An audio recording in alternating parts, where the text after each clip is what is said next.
Well, back in the day, am I old enough to say back in the day? Yes, back in the day, I can remember weeks of my mother and father planning and organizing and preparing. And then finally, the day came when my father would meticulously pack up the van and hitch up the pop-up camper and awaken my brother and I in the wee hours of the morning to begin summer vacation, crisscrossing the lower 48. Now, of course, we'd sleep the first several hours of the trip, opening our eyes to unfamiliar country passing by the window. But I remember fondly when it was my turn to sit up front. My father had so much patience as I read every single word on every single sign that we passed. Well, of course, in the beginning, it's all very exciting as our hearts are full of anticipation of this adventure that lays in front of us. But soon enough, as you might imagine, as the passing miles turn into state lines and the passing minutes drone on into hours, a child's wishful words begin to ring out. Are we there yet? I saw some people saying it. Yes, are we there yet? Surely these are famous words spoken by virtually every child, perhaps a few adults, when that long journey to a distant destination seems never ending. Of course, nowadays we distract ourselves with books on tape or screens in the back seat, or forego the car altogether and we fly. And while I don't think there's anything wrong with these distractions to pass the time, I wonder if sometimes we miss the value of the journey because we're so focused on the destination. So today, in our gospel reading, we catch up with Jesus and his disciples on a journey, traveling to Jerusalem. Now, for us, it's only been 2 Sundays since Jesus went up the mountain with Peter and James and John and was transfigured. And then shortly after, he came down the mountain and he told his disciples that the Son of Man would be betrayed into human hands. And Luke tells us twice that Jesus set his face to go toward Jerusalem. That was 2 weeks ago for us, but 4 chapters ago in Luke. And still, Jesus won't reach Jerusalem until chapter 19. That means that Luke devotes 10 full chapters to Jesus' journey once he sets his face toward Jerusalem. I mean, that's about half of everything that Luke shares about Jesus' birth and life and ministry prior to his reaching the cross. Talk about, are we there yet?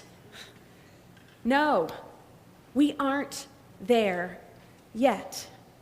And this is important for us to remember.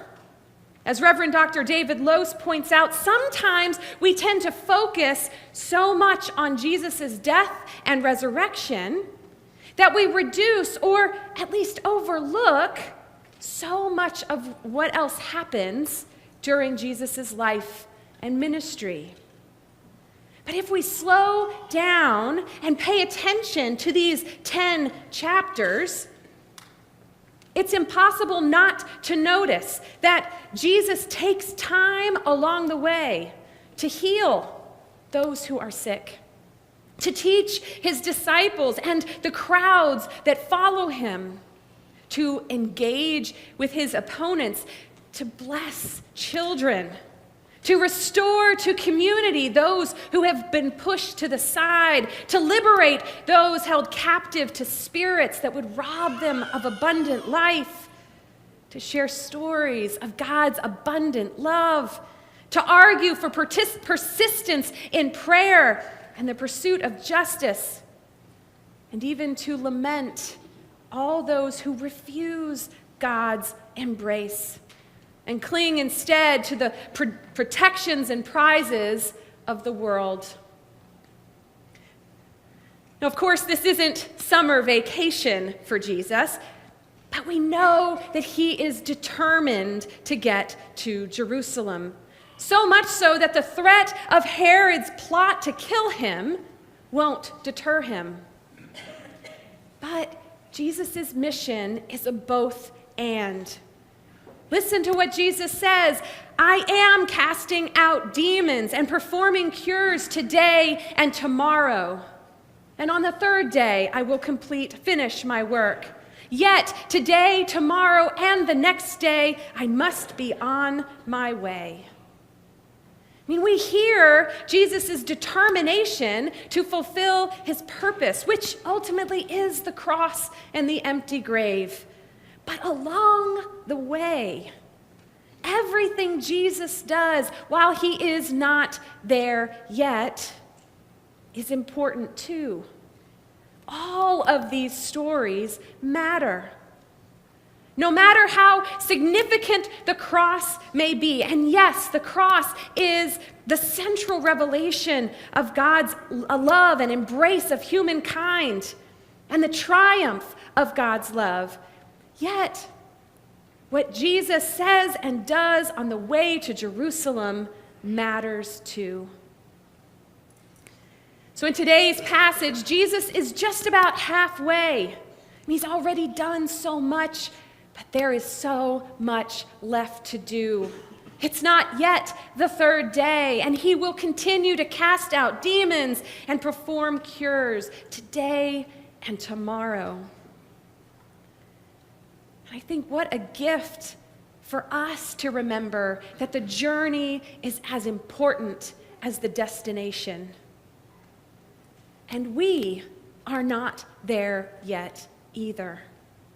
God is not yet done with the work that God is doing in us and through us and for us.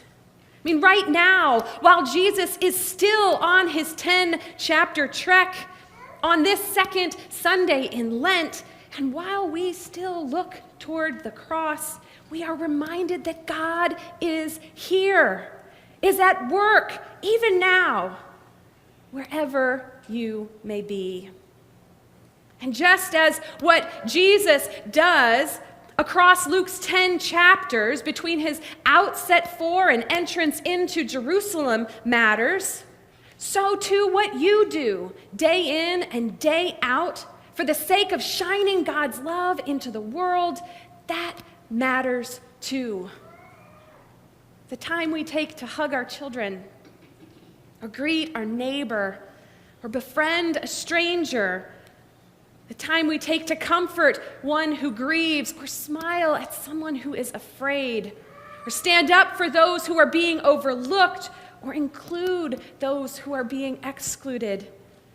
When we take time to welcome someone who is different, care for those in need, or persevere through the hardships of this journey with grace and forgiveness.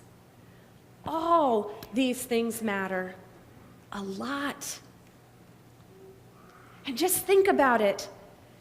Absent all those stories prior to Jesus' arrival in Jerusalem, we might imagine that Jesus' death is just a story of one more tragic and senseless, even unjust death.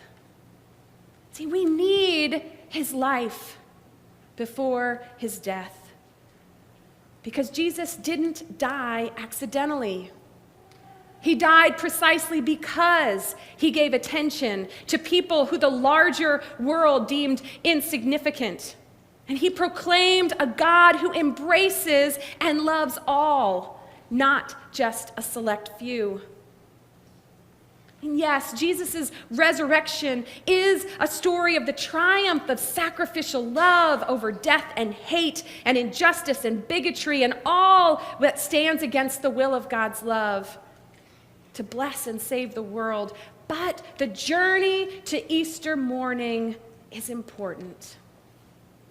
What Jesus does during these 10 chapters and what we do, Yes, during the season of Lent, but also through our entire lives. It matters because it both witnesses to and is empowered by the love of a God who will not give up on God's people, ever. Not when a fox threatens the chicks in the hen house, not when we stumble and fall, and not when the journey feels so long we can't help but ask, are we there yet? God will not give up on us, ever. I mean, it's amazing to think that in the small and the large things that we do out of love, that the God who created the entire heavens and earth out of nothing and who raised Jesus from the dead is still at work in us and through us for the sake of the world. So I pray that you feel the tender, protective wings of our Mother God wrapping you in love. May you set your sights not just to the third day, but revel in the truth of God's power working in you today and tomorrow. And may you trust that the journey is worth as much as the destination. Amen.